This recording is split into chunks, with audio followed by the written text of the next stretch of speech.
Hello there, welcome to this video, and today I'm going to be having a prog drum chat with my friend FUDGE Smith here, who has spent a lot longer playing prog than I ever did. Because how long were you in Pendragon for? Oh, I think around 20 years. About 20 years playing, and he's also, got to play with some of the sort of prog gods like Steve Hackett. So we're going to get onto all that today. We're going to have a nice chat about progressive rock drumming.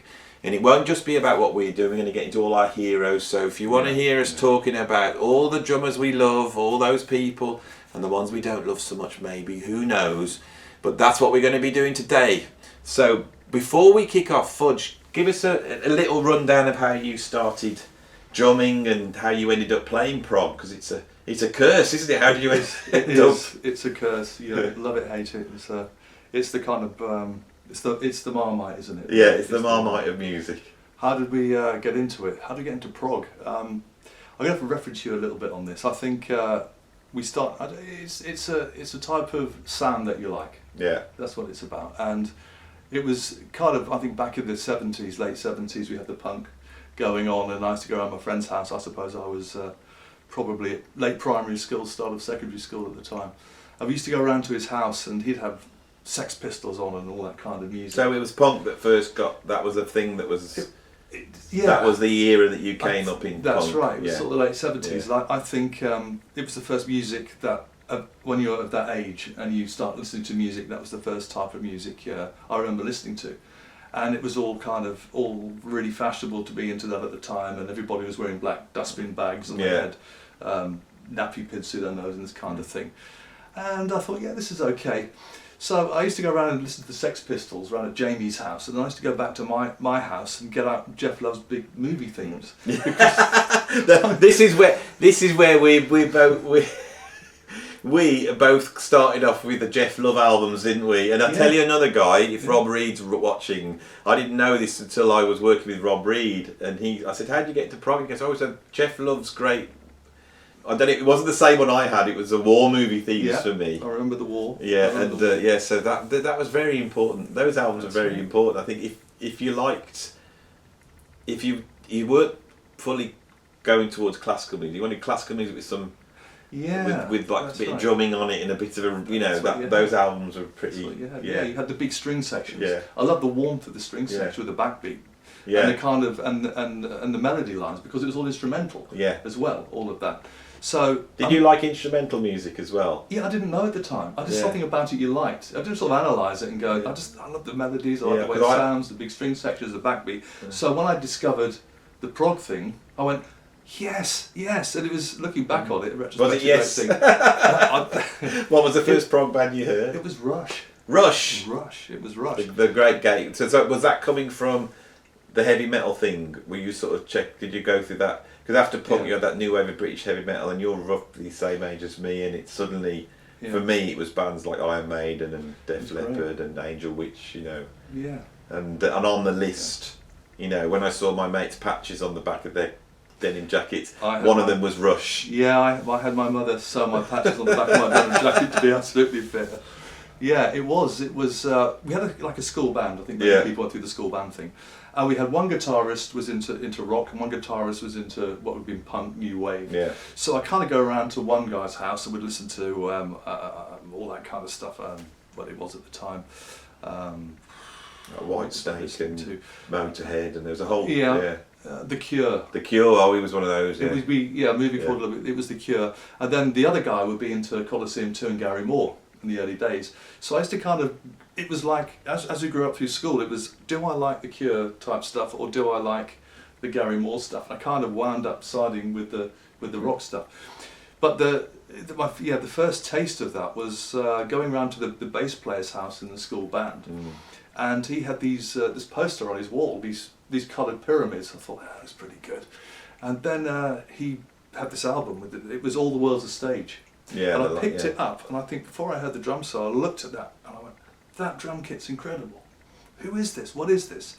I remember the bass player putting it on and playing me that album, and hearing Neil Peart's phased snare drum section. It just blew my mind, and I just, from that moment on, just knew that's what I wanted to do. Yeah. So the rock thing was it, and then as you're saying, the 80s wave of British heavy metal came through with Iron Maiden, Thin Lizzy, and those bands, and that was the biggest. You know, when you're that age, that's the big influence, isn't it, when you're learning. And drums. I think when you're learning the drums and you're listening to all like Brian Downey and you're listening to Ian Pace and all those guys, they're all amazing drummers. But there's something about what Neil Peart does. Sorry, Neil Peart, because I got told off the other day for not calling him Neil Peart, which is what we called him all. Yeah. You know, not knowing how he's. But Neil Peart. Yeah. I think there's something about the way he plays that really impresses you when you're young. It's like something you go, oh my God, I've got to take this on board. Now I'm older, I can see that Ian Pace and all those guys are just as great drummers as Neil Peart. But they're just doing something different, I think, because there was it was very nailed, wasn't it, Neil Peart? It was very nailed and complex, and the arrangements, it was like, what's he doing there, you know? And not until you sort of develop as a musician, you realise that every single thing he plays is exactly the same. Yeah. And he plays the same thing every night. And you go, that puts another level of amazingness that goes with something like that. But then you'd have the feel of Ian Pace, and at the time we loved Deep Purple, we loved Rush, and completely two different drummers, but the whole Ian Pace feel was amazing, and the feel of Deep Purple, again, when you're older and you understand music a little bit more and you look back on it, you go, oh yeah, I understand that. So I could see, I mean, the thing with Ian Pace, got something from everyone. It was his hands as well. He'd got that, and his right foot was just phenomenal. I had an album called Deep Purple in concert, and they did Lucille. It was like Lucille, and all the way through with that one kick, he's going all like perfectly relaxed, and then you suddenly realise what a brilliant drummer he is to be able to play that relaxed and with that intensity.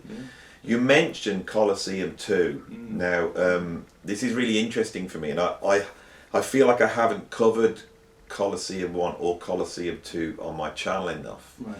Now, when I was a kid and I was listening to metal, a friend of mine, their mum and dad got Variations. This is really early on, sort of, I think it was 12 at the time. And I didn't really even know who Gary Moore was at that point. And they lent me this album. Yeah, because he kind of did that first, and then moved into Colosseum. Was that how it? Yeah, so you know more than me. Only a little bit. I don't know. But the thing is, the Variations album. Lloyd Webber was massively important to me, because when I heard that album, Bank Show theme. If you're old enough to remember the South Bank Show. There was a bit on the Variations album where they went into sort of this fast 7/8 section, and Gary Moore just takes off. It's just. You know, for a kid that's listening to Iron Maiden, you know, you've zoned in on that, and then I heard this, and I was like, what is going on? And I did a little bit of research and realised that there was a band. It was basically this band Colosseum 2. But I never was able to find an album by them, because some of the players on the Variation album were actually Colosseum 2 band members. Yeah, the Variations is John Heisman. And then you've got Barbara Thompson on sax as well. She passed away recently. You've got John Mole on bass, and Gary Moore on guitar. So that's pretty much. And I'm pretty sure it could be Don Airy on keyboards. I'd have to check that out. I think it was Don Airy on keyboards. Yeah. So that's pretty much.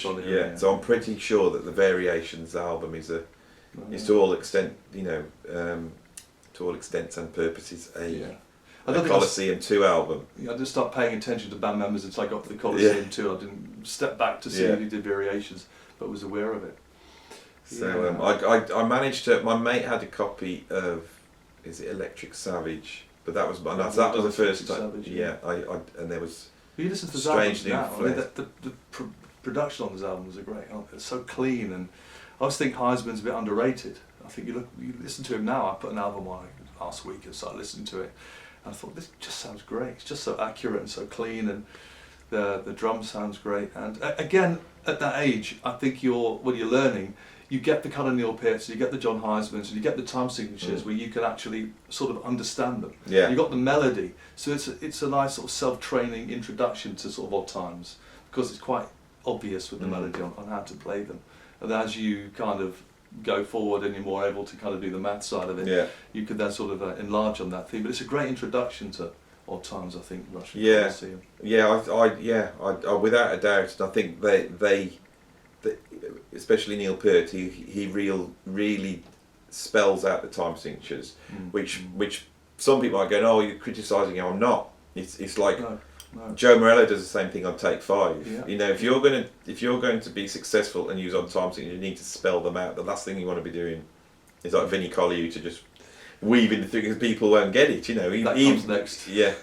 So, but it's interesting you mentioned John Heisman, because I think to give it some historical context, when he forms Colosseum, which I think is 68, 69. Yeah. That's one of the first prog and one of the first fusion bands, really. Yeah. Would you call it prog fusion?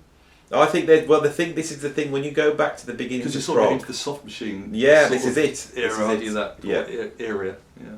Yeah, I mean, there's if you think of 21st century schizoid band, there's a moment in that when Fripp goes through his guitar solo and then the sax solo section.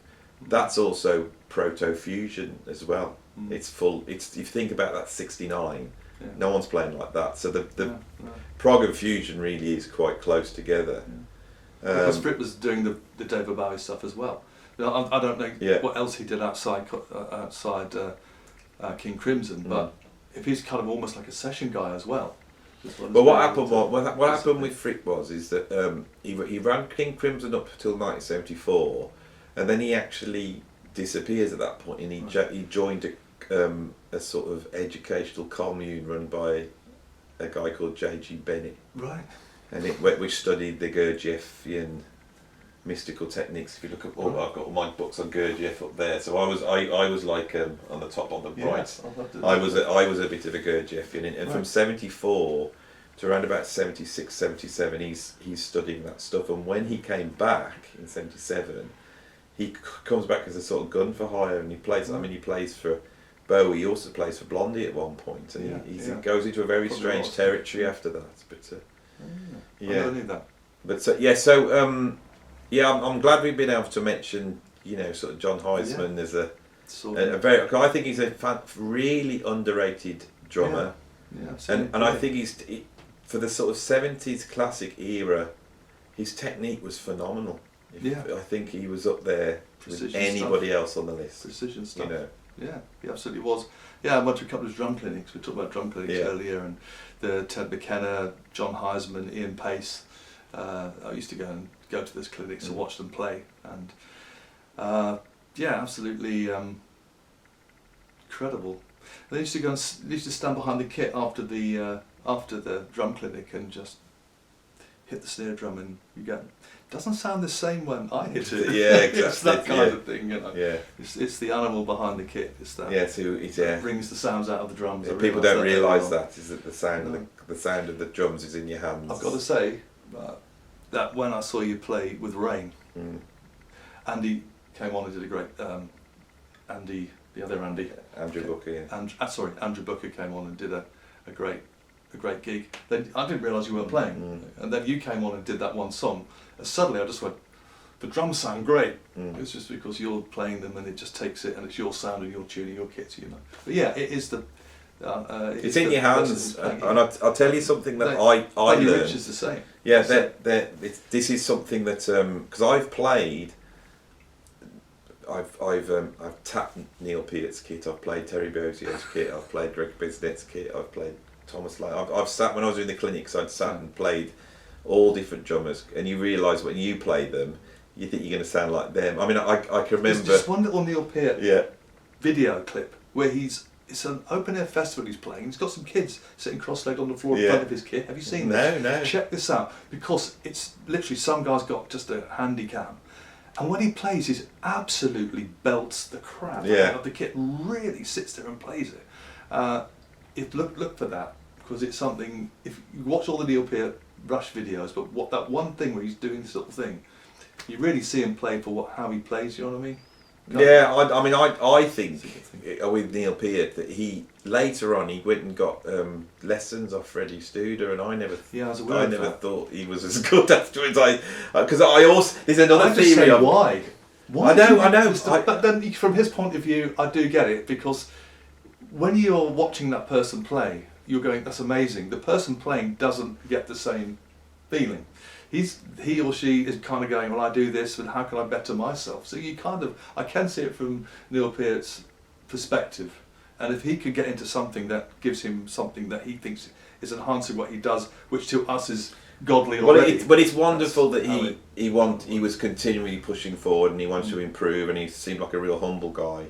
I think when he did the Buddy Rich Memorial, and he saw up close drummers like Simon Phillips and Steve Gadd and all that, even guys like Will Calhoun from Living Colour, I think he suddenly realised, because the trouble with Neil Pertis... Right, I've got a bit of this today, because I'm driving up here to you today, I'm thinking, and all the years I've been playing drums, I've never really sat down with a drummer, how can I put it, and really sort of talked about and got some drumsticks out and said, well, how do you do this, how do you do that, what's your perception of that, and sort of gone, really? And there is a moment, I think, because the drummers are very sort of like lonely creatures, aren't they? They sort of just tend to go to that gig and that band and do that thing, without actually getting like together with other players and trading some stuff off and go, well, how do you do that? And what's the technique you're using? And I do it this way and you do it that way.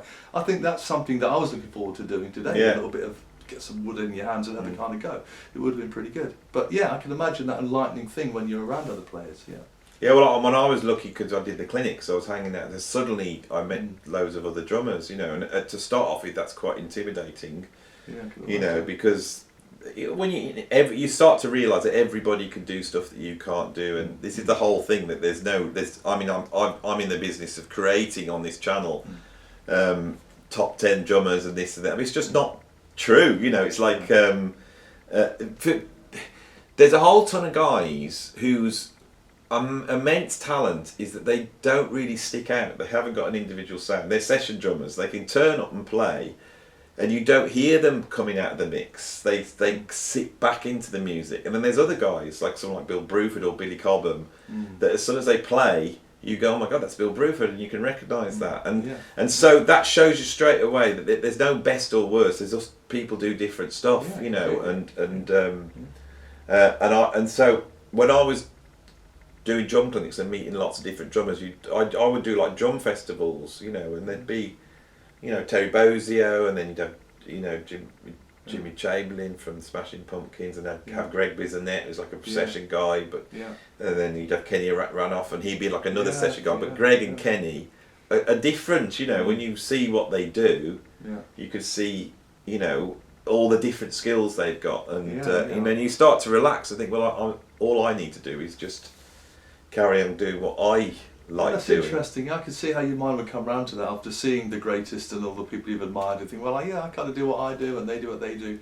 And you could admire them and think, well, they are wonderful, well, just kind of do my thing. And you and me have both ended up playing prog, and there's a reason for that. Is there a reason? What's the reason? Because we've been blessed. I think it's in different ways. That's what we're good at doing, and that was something that was. I had to wrestle with that for a long time before I realised. I'm a prog drummer. I'm not. I could not sit at the back of the gig, a pop gig, doing that job. I'm friends with a guy called Adam Gamage, and I'll mention him. Hopefully he'll watch this. And Adam plays with like pop artists, and that guy could. He's triggering the light show and he's triggering the video screens, and it's not in a million years I could do that. Not in a million years. I do what I do, and that's it. I think that's it, and I think genetically you've got the interest in the rush stuff. You've got the sevens, you've got your nines, you've got your on-time signatures going on, and I personally find that fascinating. Well, how does this work? How can I kind of carve this one up? How does this work with that one? And it's that kind of challenge on that level that I really like to get into. I think, as you're saying, if you're a groove player and you're playing kind of straightforward in pop songs, I think that has its own place. Some people are geniuses at that, and you can't. They are. They put as much thought into that as somebody's done into playing 15. There's all these. There's so much music out there. I think some people are born to play pop. An old friend of mine, Steve Barney. We go way back to the Norfolk days, and if Steve sees this, he knows what it's all about. But even before Steve went to all the great heights that he's achieved, he was just playing in Norwich. The guy had a great groove. There was a band out of the University of East Anglia UEA. We both kind of swapped over drumming jobs in, and I remember listening to a demo that they recorded with Steve, and I just listened to it and went, it just sounds great.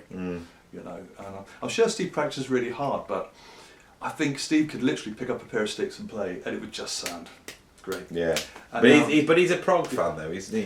He is a prog fan. He's a Phil Collins fanatic. He is a Phil Collins. But fanatic, Phil Collins is a really phenomenal drummer. The older I get, the more I think, oh, Phil Collins is just such a phenomenal drummer, who has got a signature sound but can do session. He can play pop. It's in the genes, isn't it? It's just bonkers. It's just bonkers. Yeah, it sounds amazing. You know, so you know, when you got into Rush, then how did you get from listening to Rush and Colosseum to end up playing in Pendragon? Ooh, yeah. Well, how did that work? Yes. Well, it was the school band. I went off with the guitarist Dave H, as he was, a bass player, and just post school we started to write music. We all liked Rush. We liked the Odd Time Signature. We wrote a couple of songs, and they were all our own compositions. We were practicing and doing what we're doing, and played a couple of local gigs. And another old school friend of mine used to come along to these rehearsals and just sit there quietly. Now, he didn't play, he didn't sing, he didn't do anything. He just liked hanging out with the band. So we turned up for this rehearsal one day, and Mark says, there's a job, a singing job, advertised in Sam's. They're a prog band, and I want to go for the audition to sing. So I kind of thought, you don't even sing, but he wants to go for an audition. So I think I'd just got the driving licence. I was just 18. Mark hadn't started driving then. So I said, well, I'll give you a lift into Norwich, where I'm from, Norwich, to the audition. So he said, great. So I jumped in the van, as all drummers have vans, and off we went to Norwich. So I sat out in the van, and he went up to meet the band in this house in Norwich. And he said, yeah, we've got an audition. I've got an audition. And guess what? They need a drummer. And he said, guess what? They've got gigs at the Marquee in London. I went, what? So I remember running up the stairs going, yeah, I play drums. I'll come to the audition. So the two guys in the room were Stephen Bennett and Sean Godfrey, and they were at the time a band called Earbridge. And Earbridge had already had an album out, and I think the band had broken up. They're trying to reform a new band, which was called The Host. Initially became the La Host. So Mark and I went along, him as a singer, myself as a drummer, and auditioned for the Host and got the job. So Sean and Stephen were already connected with the prog world, and had already played the Marquee, supporting the up and coming bands like IQ and Palace and Pendragon, or what have you, at the Marquee. So yeah, without too much ado, we had a support gig with one of the up and coming prog bands. I'll tell you who it was. It's IQ. Yeah. The first support we ever did at the Marquee was what year would this be, roughly? Well, I'm chronologically challenged. Yeah. But it's going to be early 80s. Yeah, early 80s. So this is right at the beginning of IQ, sort of. Yeah, when Paul Cook had his red drum kit. Yeah. That's right. So we did that support, and then I think the next band came on, Pendragon. So we supported Pendragon and whoever else we supported at the Marquee. So of course, when you support bands, you get to know them. And Pendragon's drummer, do you remember Keith Goodwin? A guy called Keith Goodwin? No, I've heard the name. If you're a little older, you remember Keith Goodwin. He was like a press officer. So all the bands at the time used Keith Goodwin, and he used to get your little sentence, your little paragraph into sounds and what have you, that kind of thing. So through the grapevine, through Keith Goodwin, I think I heard that Nigel Harris, Pendragon's drummer, was leaving. And I thought, wow, well maybe I can get an audition with Pendragon. So I think, I know, Nicky and I, we get on really well, and we always sit high and always have a chat at the gigs. So I think I phoned up Nick, and I said, Nick, I hear Nigel's leaving. He goes, yeah, he's leaving. I said, any chance for an audition? And Nick goes, well, I was going to give you a call anyway for an audition. I said, great. So that's how that happened. I went down to Stroud, Gloucestershire, where the band were based, and had a little jam with Nick, and that's how I got into Pendragon. So that was the start of 20 years of Pendragon. And I mean, I think Pendragon were the first of the neo-prog bands to form, so they'd formed almost like mid-70s, and they'd gone for a long time before because all the bands broke at the same time pretty much. Yeah. Names like Marillion, and then Palace, IQ, Pendragon, I think 12th Night, that's your classic neo-prog bands, isn't it? Yeah. You know, so you were in pretty much at that point, weren't you, when the press were behind them and Kerrang was behind them. Yeah, all the work had been done. Yeah. Well, all the work had been done, and Pendragon had played quite a few supports in Marillion. Yeah. I can't remember because before my time, and it is a long time ago. But I think they'd done maybe a tour with Marillion, and they obviously knew them really well. So joining Pendragon and then starting, we did a couple of gigs with Marillion, a couple of supports, and I got to know Ian Mosley, and then Ian and I got on really well. So we were really sort of good mates at that time. So coming in with the Pendragon thing was a great. So by the time you got to Pendragon, was this like your introduction to full on prog, or were you already progged up at that point? Did you? Yeah. So there's that move, isn't it, from listening to Rush and Led Zeppelin and Deep Purple and Iron Maiden. You know, you listen to what they already got Rush, Colosseum, but you made the move over to full on prog at that point. Definitely. The host, La Host. We used to get together and rehearse, and we'd be working on our 7-8 rhythms before rehearsal, and our 5s, and Steve Bennett would come up with 5 jazz rhythms in a couple of tracks, and I loved that, so I used to go and try and all these kind of things. Big on melody. So I loved all of that, and it was a good writing thing as well. And we could kind of come up ideas and play a rhythm, and Sean Godfrey would follow on bass, and Steve would come on, and we'd do the sort of the sandwich where I'd have an idea, and Steve would have an idea, and we'd put them all together. And if you want to know what the sandwich is, it's the prog sandwich basically, which is why you write a pop song. Right, and then the filling is the prog, isn't it? Which is where everyone throws an idea in, and you just randomly go from one idea to the next. You do. And then you go back to the song at the end. And then you all remember secrets. it. And then you play it again a few times, and then there's the song. Yeah. So who were your prog heroes? Because I think this is what I love about this channel, and because it fascinates me when I watch interviews with any musician, is just finding out who they listen to and how it works, how it intertwines. So who were your prog heroes drum wise? Going back to them, it has to be Neil Peart. He's your number one, is he? Yeah. At that time, it was the biggest influence. My fastest learning curve would have been Neil Peart.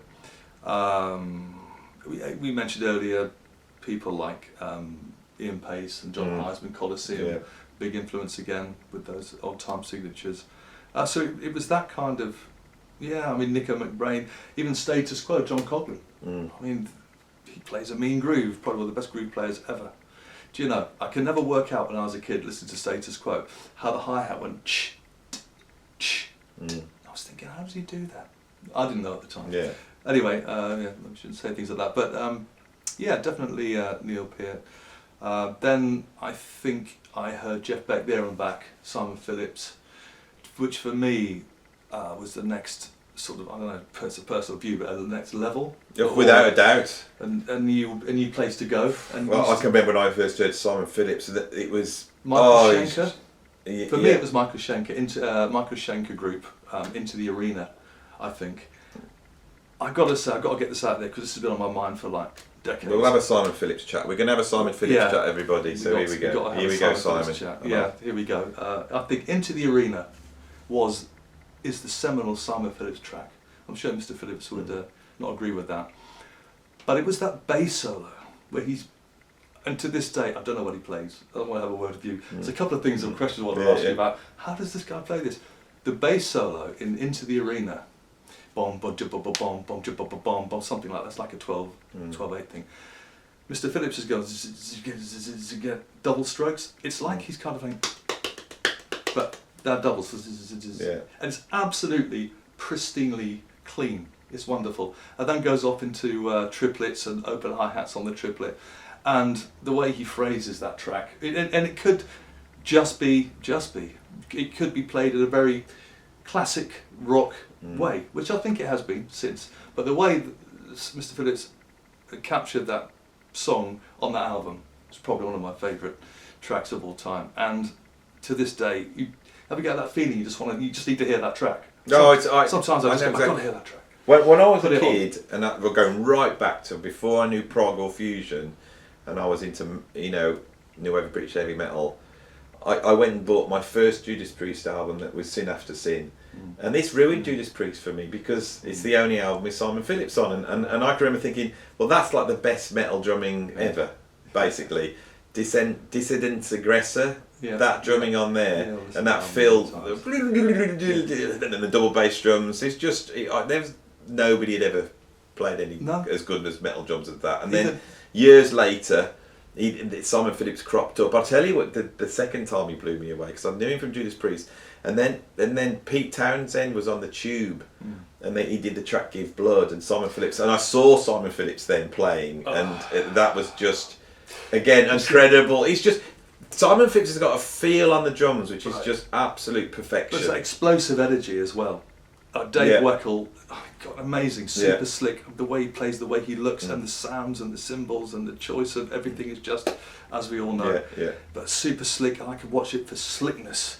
But you get Mr. Phillips, and you've just got that. Wow, you've got that power, haven't you? Which he's like energy. He can do heavy metal all the way through to jazz. Yeah. And still retain his signature sound, which is just a mixture of like that explosive Billy Cobham energy, but also really relaxed. I think he's phenomenal. And then obviously stuff more recently, the Hiromi stuff. The Hiromi and his own protocol stuff. I mean, he's something else. Yes. In 2000, I'd signed to Tama when I was playing Robotic Plant. I signed to Tama, and they realised that I could sort of talk and do drum solos, so they decided to get me out. Tama got me out doing selling the budget. You could talk and chew gum at the same time. So I got booked to do drum clinics, which was someone I'd never done a drum clinic before. That was a completely bizarre concept. So I ended up doing quite a lot. But my first must have felt great at the time when I get asked to do it. No, it was just absolutely terrifying. Terrifying at the same time. Yeah, this guy, Mark DeClutes from the fine line between pain and pleasure. You could say. Well, the thing was, if they just said, there's a little shop up the road, do you want to go up and demonstrate the kits? That would have been one thing, but my first drum clinics was doing the UK tour, open up for Simon Phillips, and my second show I think was the biggest drum clinic in the UK's history, because I think they had 1,500 people turn up for that. So to walk out, on stage with Simon's huge kit, knowing he was about to play, and me having to go out and do an hour entertaining people on the drums, but just meeting Simon, and I learned more in that week about drumming than I ever did in any other time. You know. So you worked 5 days with Mr. Phillips. That was it, yeah. I mean, did you have a moment with the man where you kind of got a practice pad out and you just kind of well, I don't want to tell loads of Simon Phillips stories. I've got a ton of that period, but I'll tell you one is that the last gig was up in Scotland. And it was in a hotel, and we were stopping in the hotel where the clinic was. So we'd got there, we'd set the kit up, and then the following day we'd do the clinics. And I went back up to my room, and I sat there. I'd just bought 16 Men of Tain by Holdsworth, so I was listening to that in my hotel, and I thought, I'll go down and have a look at my drum kit, make sure it's all right. So I wandered down there, go into the room. There's nobody in there. And I see Simon's kit, and I thought, I'm going to have a go on it. So there's nobody around. So I jump onto his kit, and I'm taller than him, but I can remember his snare drum was up really high, and his toms. I thought, oh my God, this is They have to be. And your feet are just dropping onto the pedal. So you learn that the way he's playing from just sitting behind his kit. Up in the air, yeah. So I look around, there's nobody there, and I go into Space Boogie off there and back. So I'm sitting there just having my moment. Yeah. And as I'm playing it, suddenly that same drum beat just erupts, and I look around, and Simon is on my kit, laughing his head off, doing so. I got to jam Space Boogie with Simon Phillips. On his kit with him playing my kit, You're killing me. And of course, it's the same thing, I sounded like me playing it on Simon's kit, and then when Simon played it on my little tiny kit that I had, he sounded like Simon Phillips doing Space Boogie. Unbelievable. I think a lot of the thing with Simon is that he's just so unbelievably knowledgeable about sound. Yeah, I know he does all that production, all that studio stuff. I really believe, I've spoken to so many sound engineers in my life. I think one of the greatest sound engineers I've ever met was Simon. I really think he knows it that well. And he would talk about the compound of the rubber on the clips that hold the microphones. Right, you could hear yes. And I believe him. I watched his YouTube videos, and it's amazing. what he does apart from just being a fabulous drummer. Oh, to be so talented. No, he's something else. He really is. He's a British musician. One of the many that should be a household name that we should be proud of in this country. To go, you know, so many Simon records Phillips, he is. Yeah. So many records, Sneaking Sally Down the Alley, and all the Rolling Stones, Mick Jagger stuff. Yeah. You know, but then again, this being session player. I mean, maybe Simon Phillips has got it all. Maybe he can blend into the background. As you said earlier, you wouldn't know it's him, and then can come out and do Protocol and the Hiromi stuff, all the stuff where that kind of comes out a lot more. Yeah, he's just... And because of his you know, his dad was Sid Phillips. His dad had a big band. He came up through the big band, a little bit like Gary Husband. He came up through the big band thing. He had the training from a very early age. You know, by the time he was a late teenager, he was in, you know, doing three sessions a day. And in the 70s, the session scene was such that if you were a songwriter and you just wanted to demo a song up, there's no drum machine, so you had to hire a drummer in. So he was in studios all day long, you know, trying to deliver what the client wanted in all different contexts, you know, and then he'd be on doing a musical and sight reading. I mean, the guy is a serious. They're a breed apart, and I just don't know whether there's even the sort of structure musically to produce drummers like Simon Phillips or Steve Gadd or Jeff Porcaro's. All these guys that came out of a system that was just not there anymore. Returning to what your sort of journey through, it's interesting that you've got Neil Peart, Simon Phillips, John Heisman. Yeah. You haven't mentioned any of the classic prog drummers, did they not? Classic prog drummers. I suppose you're talking about like Nick Mason and Alan White. Yeah, Bill Bruford, Carl Palmer. Carl Palmer. I mean, it's like if you know, we've advertised this as a prog drum chat, so. Yeah. You know, how did you get on with those guys? You know, I think all of those drummers are kind of played quite straight. They're quite straight players. So, yes, for me, I think a lot of people probably don't prefer this, but I always like the kind of more 90125 era because it's more, I don't know, square, more blocky. I found all of the other stuff a bit too, it just used to disappear. I think I used to glaze over it a little bit and go, yeah, that sounds great, but I always liked something personally with more of an edge, you know. Something. Yeah. Bill Bruford again, yeah, absolutely. I think with Discipline and discovering King Crimson, it was the music that I loved, all of it. I think the guitar, obviously, the bass and Adrian Belew and the whole thing I loved, and it. Rather than just the drumming on its own. I think again with Bill Bruford, it was later on, being older and knowing what music's about a little bit more, that I appreciated it. So it was the 80s King Crimson is where you went to Bruford. Is that because for me it was the Yes album and the One Two Five, that Fragile, kind of thing, big Generator. Yeah, that was your They were more my sort of albums than Alan White's playing, but.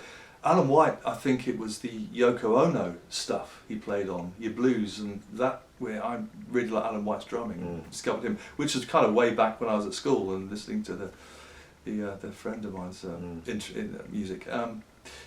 Yeah, it was kind of those things. Then I think I went on to like Jeff Porcaro and the groove stuff for me. It was discovering Jeff that's what Porcaro, this Africa, is something that I didn't Rosanna, know about you. You see, is that we're chatting away. I know you from Pendragon.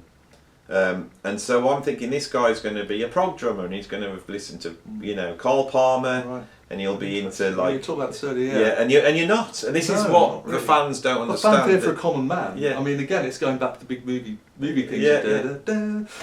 But you like sort of tasty fusion-esque groove players, don't you?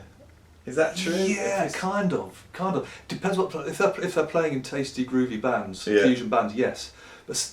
If they're tasty fusion groove drummers in prog, that can be a little bit not interesting enough for me, you know. All the Toto stuff I loved again because of the melody and the big sound, and then of course the Simon Phillips Toto area, Jake to the Bone. Yeah, it's incredible. Yeah, I mean, I think this is who's coming out today. You know, I think we've had a little bit on Giant. Oh God, Bring on the Night. Yeah, Sting and that band, Kenny Kirkland. Omar Hakim, what music, what a drummer.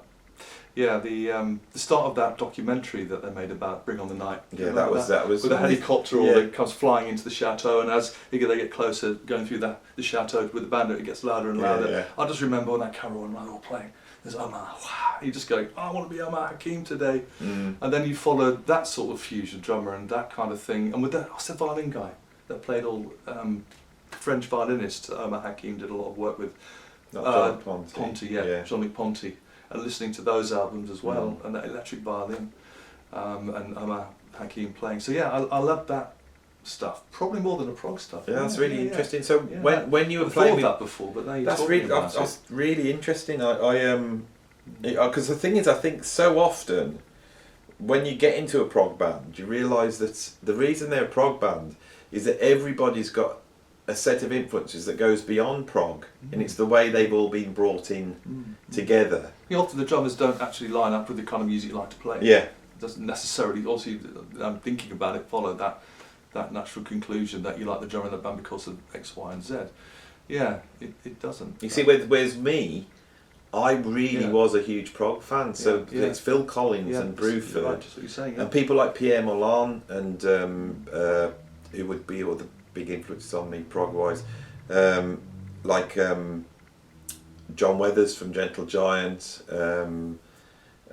Barrymore Barlow. I was listening to Barrymore Barlow yesterday, Songs for the Wood. That is incredible drumming. He is like beyond everybody else. In 1976 on Song for, he's almost like inventing modern metal drumming. You know, he's doing some incredible stuff on there. So I was very influenced by prog drummers, but you were more the sort of groove and but there's still experimentation there, isn't there? They're fusion drummers, really, isn't it? Yeah, I think it is. Eventually, there was a lot of fusion going on there. Maybe I'm all more straight down the line in my sort of style and the way I like to play, keeping it very sort of there rather than disappearing off and into somewhere. So maybe that's why. I mean, you are the drummer that you like to listen to, and vice versa. I think that's.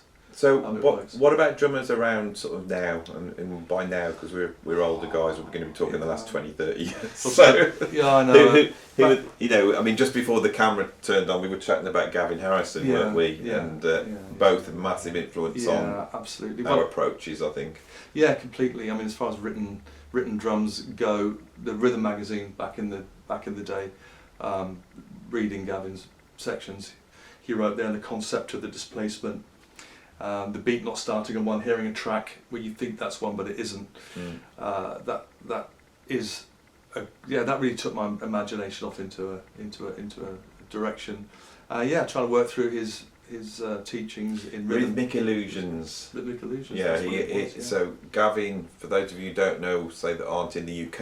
You don't know Gavin Harrison. They don't know Rhythm magazine and the articles that were put out sort of late 80s, early 90s, was it? Gavin wrote and at that point Gavin was playing for Lisa Stansfield, so he wasn't known as a progressive rock drummer, he was known as a session player for a pop artist. I think he played with Iggy Pop as well.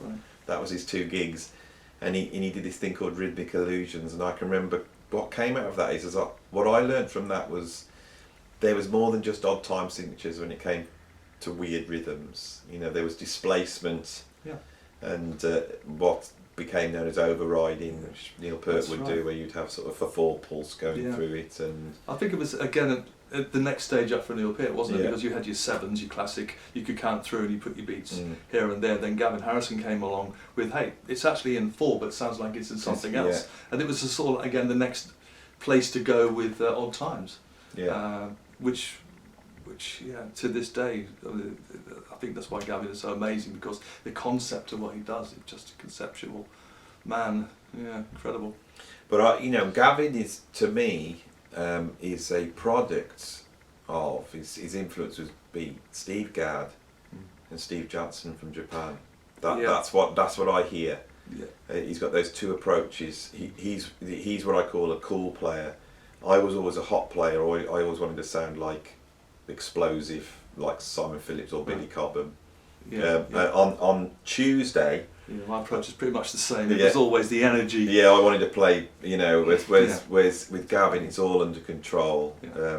On Tuesday, I met up with one of my drum heroes, which is a British drummer called Mark Muncier, Yes. Yeah. And he's about as explosive as you can get. And I went after I met up with him. I went back and checked out him online, and Yes. A shock. I can remember seeing Mark. For me, so I saw Mark in 1988, 89 with Courtney Pine Group, and it totally changed my life. It was never seen anybody play like that. Yeah, Mark is one of these very quiet social networking kind of guys, a bit like Guthrie Govan. I think I saw something recently on a YouTube video where these guys just don't make videos, and rightly so. Why should you, gentlemen? Yeah. That's fine. But I saw one YouTube thing about Mark, and I'm not sure if he was talking about it, but he was talking about is it John McLaughlin, the guitarist, which I believe he played with a long time ago. Well, it wasn't that long ago, but it was originally the first kind of thing he did with him. There was a lapse. It would have been late 90s, early 2000s. Not too sure actually. Right. He did one album with him and he toured with him. Yeah. Right, one album and toured with him. And he also played with Jeff Beck as well, and Jan Hammer. So he's done the full.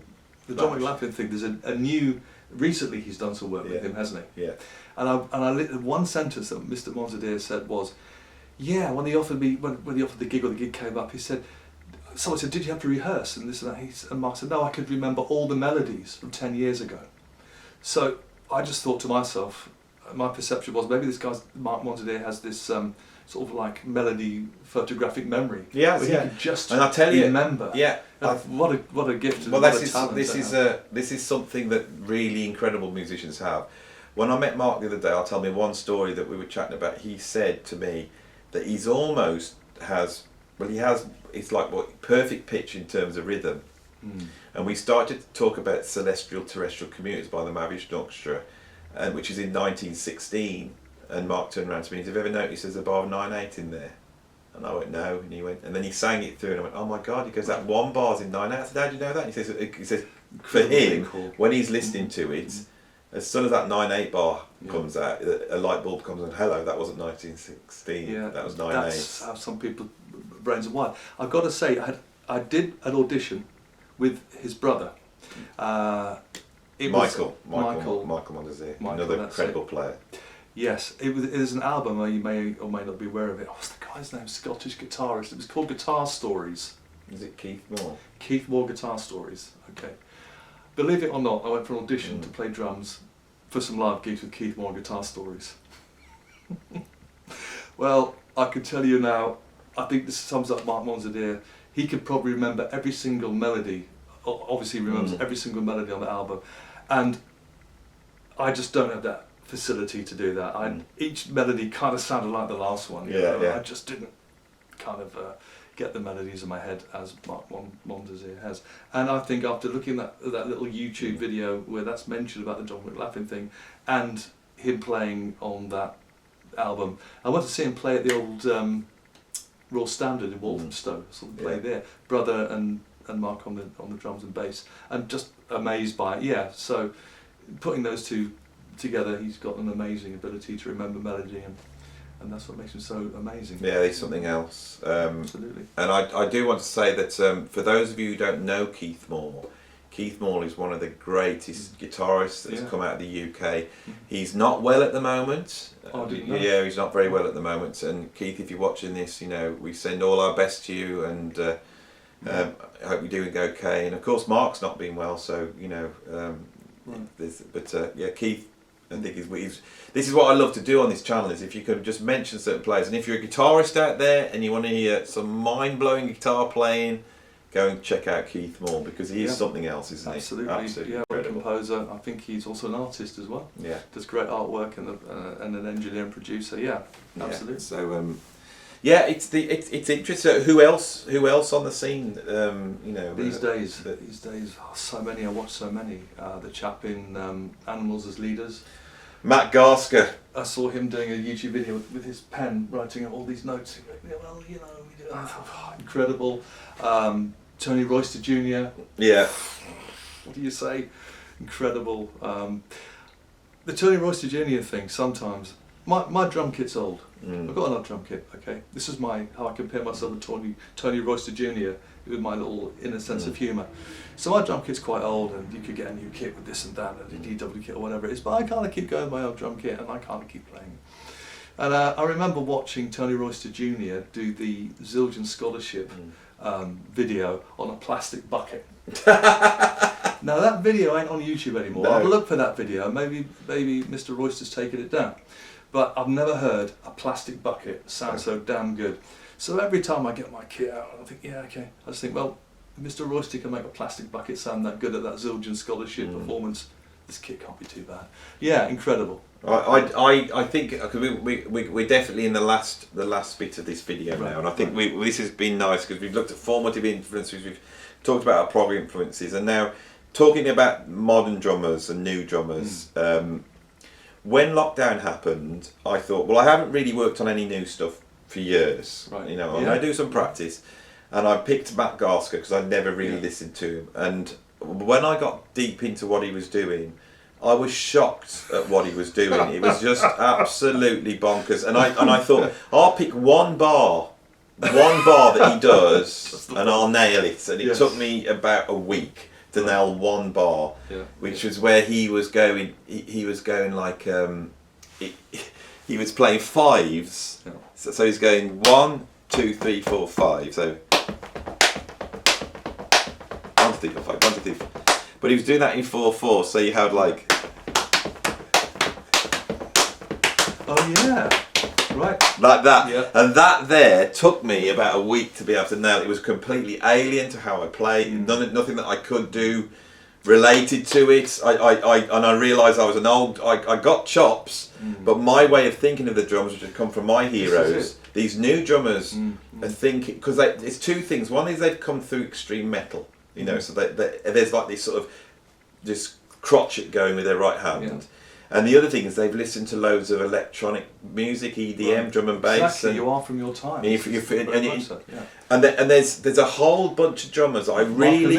Marco, I mean, I know Marco. Did you see a recent YouTube video where I think he's sitting at his breakfast table and he says, right, I'm going to play 5 on this hand, 9 on this hand and something on that. Yeah. Same as the Animals Leaders guy. And he just sits there and plays this thing. And just to make it interesting, I'll do 2/4 on my eyeballs or something. It was just beyond...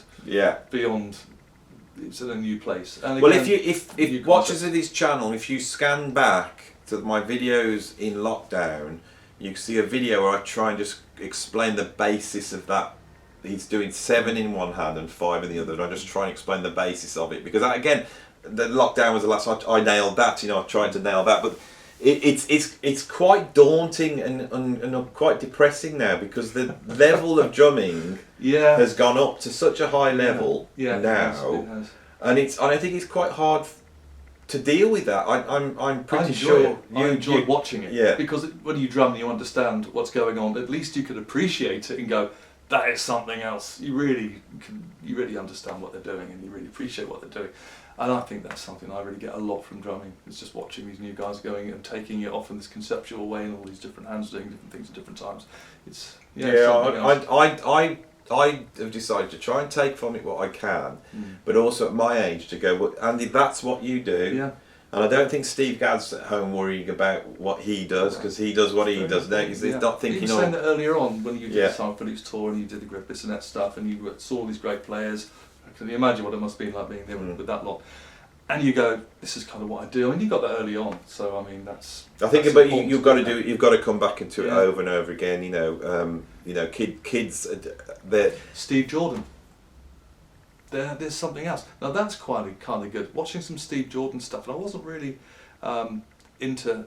I didn't know about him, and watching him and doing some stuff really recently, the open hi-hat stuff, and that really came into my sort of prog drumming beats with the kind of open stuff, and the way he approaches it, that sort of in his way. Little bits kind of come in. I think when you watch the Minnemans and the people doing that, little bits of that sort of chip off and come to you. Yeah. Well, I know Marco. Really, I used to know Marco pretty well and gigged with him, and I got a whole ton of stuff from Marco. Yeah. And not just the technical stuff. It's the fact that Marco, he's a drummer. He wants to be in a band and play songs and play tunes. He could have cleaned up doing clinics. And he used to do a lot of clinics, but if you notice, he suddenly stopped. Right. And you don't really see him out doing drum solos online anymore. He's always playing in bands, and I could see how, even if you've got Marco's chops, in the end, the best place to be is in a band. Playing music on stage. That's what we're all here to do, and we're gonna have a gig. And we all approach it in our own way, and that's really important to remember. Well, here's why you and I are sitting here doing this and talking about drumming and talking about gigging and getting out and doing it again and talking about the projects we're in and would like to do and push forward, because once you play, you just got to keep playing. You got to keep playing, and I underlying drive to do it. As we come to the end of this, I'm watching it. We're just coming up to the hour, and it'd be nice for it to be an hour long. As we come to the end of it, one of the things that has struck me is when you're a kid, you get into progressive rock because you like the complexity of it, you like the playing, and that you appreciate the skill level. Yeah. But I think the reason why you have gravitated towards drummers like Jeff Beccaro and Simon Phillips and Omar Hakim is because as much as that, when you're playing a prog band, you realise because all this stuff's going on, you've actually got to nail it, haven't you? Yes. And that's what Neil Peart does, doesn't he? There's never a point where you go, well, I'm totally lost now. I don't even know what they're doing. It doesn't make sense. A lot of the time you're having to actually anchor everything. Yeah. And I thought one of the greatest guys for doing that was John Weathers from Gentle Giant, because Gentle Giant are so bonkers. Yeah, and the arrangements are crazy. Yeah. That's what makes it bonkers. But John Weathers you never feel like you're going, right, I've got a chance to show off. John Weathers is always just somehow keeping up the arrangement, pumping this really funky groove. Yeah. I mean, he's one of the grooviest players there is, and I think that's probably the key to prog drumming. I think, isn't it? Is rather than focusing on the complexity, right? Is being able to find that way, like the Gavin Harrisons and the Simon Phillips and all these guys. That's what they can do, isn't it? Sell it. I'm glad you're saying that, because I'm currently bothered with projects and I've got a bit of a 28/8 issue. So if you could help me out with that. 28 issues. So if you could help me out with being funky and pulling that one apart after this interview. Yeah, definitely. Yeah. Thanks, Andy. Anyway, I hope you've enjoyed this chat about prog. And if you enjoy this and you like it, I'm sure Fudge will come down and we'll have another chat at a date in the future. So anyway. Thanks for watching the video. If you like this video, please like it. If you want to subscribe, then click subscribe, and then you could go on my Patreon and you can give me a little bit of money, and I can do more then, because then I support this man's channel. Support this man's channel. Thanks for watching. I'll see you on the next video.